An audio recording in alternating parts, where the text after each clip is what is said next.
Buenos días, soy Rosy Aparicio Coronel, estudiante del segundo ciclo de CENATI, la carrera de Administración de Empresas. En esta oportunidad vengo a exponerle mi texto argumentativo sobre el comportamiento de la sociedad en tiempos de COVID-19. Ese es el tema de mi argumento. Empecemos. Yo vivo en un lugar llamado Pedregal, donde había un control policial. Lo más gracioso de esto es que todos los días veíamos gente subida en camiones, como si fueran ganado, viajaban subida encima de los camiones, escondidos entre las verduras, entre los sacos de papa, entre los sacos de lo que traían las personas. Tal era su desesperación que ellos viajaban sin importarles si se exponían a un peor o si ponían en riesgo hasta la vida de sus propios hijos, familiares, con la gente que viajaba. Ellos no tenían esa conciencia de ponerse, como dice, la mano en el corazón y pensar en lo que realmente estamos pasando en esta situación. Yo soy de las personas que pienso que nuestra sociedad es irresponsable y aún no toma conciencia y actúan mal, sabiendo que podemos mejorar, podemos ser mejores personas, ¿no? Mi postura está en contra de aquellas personas que no toman conciencia, que a pesar de todas las cosas que han visto, siguen haciendo daño. Y uno de los errores más notorios y más garrafales en estos tiempos de coronavirus que vivimos fue el caso de la discoteca Thomas Restobar. Se vio una imprudencia humana como dice, muy definida, porque murieron muchas mujeres, dejaron huérfanos a sus hijos, los familiares ni siquiera podían entender el por qué su familiar fue ahí, ¿no?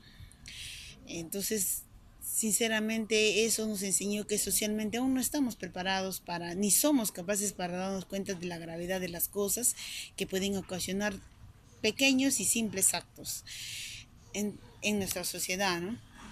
Nuestra sociedad peruana ha sido una de las más golpeadas por esta pandemia, porque de una manera u otra no supimos cómo actuar ni cómo tomar la decisión adecuada y un adecuado comportamiento, ya que nunca habíamos pasado por una situación de esta magnitud. Digamos que causó mucho miedo, incertidumbre en la sociedad y eso desequilibró tanto como sociedad y como humanidad, ¿no? También también mostró nuestro lado, como dice, más amable, porque también ayudamos a nuestros vecinos, a las personas que no tenían de repente los recursos que otras personas sí. Entonces, también nos mostró un lado bueno, ¿no? Un lado amable de las cosas. Porque algunos hasta, bueno, no tenían ni que comer, se habían quedado sin trabajo, ya que muchas de las personas, la mayoría de su población, de nuestras personas, mucho del peruano de a pie que se dice que sale adelante, que vive del día a día, se quedaron sin trabajo. su, eh, no, la mayoría tenían sus negocios, los cerraron durante la pandemia y no pudieron trabajar. La mayoría de las personas, como se dice, también aquellos que sacaron préstamos y por la pandemia tampoco no los podían pagar, se estresaban en sus casas sin hacer nada, ¿no? Por eso la pandemia nos dejó mucho, como dice, terror en las personas. Muchos hasta causaron daños emocionales que yo creo que nadie va a olvidar, ya que las cosas no resultaron como pensaban, ¿no? A veces es un poco complicado, tú ponerte como dice, en el papel de la otra persona y decir, pucha, decir, este, tengo un préstamo, tengo esto y no sé cómo pagarlo o no sé cómo hacerlo, porque sinceramente, como digo, nos tocó, como dice, de una manera que ni siquiera nosotros mismos lo esperábamos. También nos tocó reinventarnos, empezamos a ganar dinero de nuestras casas. Esos, eso fue el modo de, como dice, de salir adelante, ¿no? Vender cosas por redes sociales, ya que, miren, fue uno de los primeros países en América Latina en decretar el estado de emergencia. También logró cerrar sus fronteras y implementar una cuarentena, ¿no? Para controlar la expansión del COVID-19. A raíz de esto, ¿no? Lo que es principalmente las personas al estar en cuarentena empezaron a vender por sus redes sociales, ya no tenían otra forma de cómo ganarse, como dice, el pan del día a día.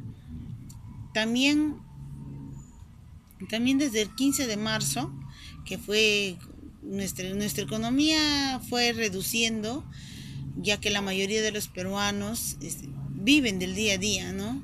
También teníamos un débil y devastado sistema de salud peruano. Esa es la principal razón por la que se tomaron tempranas acciones de urgencia, como la implementación de camas UCI y la compra de toneladas de medicamentos para la COVID-19, las cuales pudieron ayudar a frenar la ola de decesos pero esto no fue suficiente, ya que llegamos a un punto donde nuestro sistema de salud colapsó y no hubo el tan codiciado oxígeno.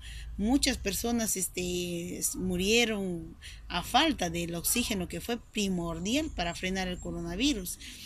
Yo me acuerdo del señor, había un señor que le decían el ángel del oxígeno porque era el único señor que vendía barato el oxígeno, porque todos lo vendían súper caro y no había. Y el señor mantenía su precio, ¿no? Y al final se llegó a contagiar de COVID-19 y falleció también. Es una triste y, como dice, como se dice, una triste historia que nos dejó el coronavirus, ¿no?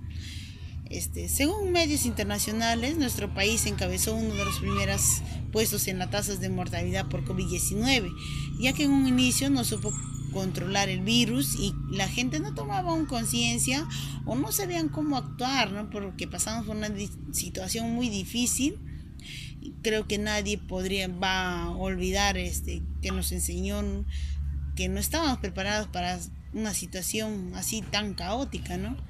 La población más afectada en nuestro país fueron desde la clase media hasta la baja, ya que ellos, pues la mayoría de gente no cuenta con un trabajo estable y con todos sus beneficios, ya que pocos también tenían ahorros. Vi mucha gente pobre de los cerros de San Juan del Urigancho, por ejemplo, de los conos de nuestra ciudad de Lima, tratando de escapar y otros tratando de salir a la calle a ganar o conseguir un poco de dinero.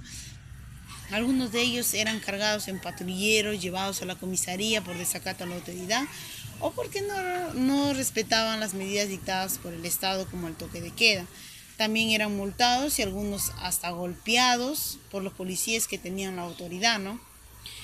Por ejemplo, en otros países como Argentina las medidas fueron más drásticas y no sufrieron muchos decesos en su población, pero en otros países como por ejemplo Estados Unidos, en el que el presidente Donald Trump no quiso aceptar que el coronavirus existía. Él se rehusaba a dictar la orden de cuarentena, pero al final no tuvo otra opción que darse cuenta de que su decisión estaba equivocada, ¿no? Y no tuvo otra opción de que mandar a todos sus ciudadanos a cuarentena, porque vio que sus ciudadanos estaban muriendo y que él no podía hacer nada para frenar lo que estaba pasando, ¿no? El coronavirus atacó drásticamente a Estados Unidos y fue muy devastador para este país, ya que encabezó la lista por más decesos en América Latina. Bueno, yo soy de las personas que pienso que nuestra ciudad todavía es irresponsable, no toma conciencia, actúan mal, aún así tratándose de su propia vida, ¿no? De su propia salud. Mi postura como repito, es en contra de aquellas personas que no acataron la cuarentena, que no tomaron conciencia del daño que estaban causando la sociedad, ¿no? Porque al tú exponerte al coronavirus, tú eras el portador, eras como el carrito que lleva el virus a casa, ¿no? Y estabas afectando a más personas. Mm, Ya que ahora se acerca una segunda ola y espero de todo corazón que lo tomemos con la seriedad del caso, optemos las medidas necesarias que se podría, porque podría causar mucho más daño que la primera ola y nos dejaría con un país devastado, en crisis. Por eso recomiendo, ¿no?, a las personas tomar sus precauciones debidas por el bien de sus familiares, del país. Es, es deber de cada peruano. Tú eliges cuánto más debe sangrar nuestro Perú para que nos demos cuenta de lo que estamos haciendo mal. Vamos, hermanos, aún nuestra lucha no termina. Sigamos combatiendo el coronavirus. Muchas gracias.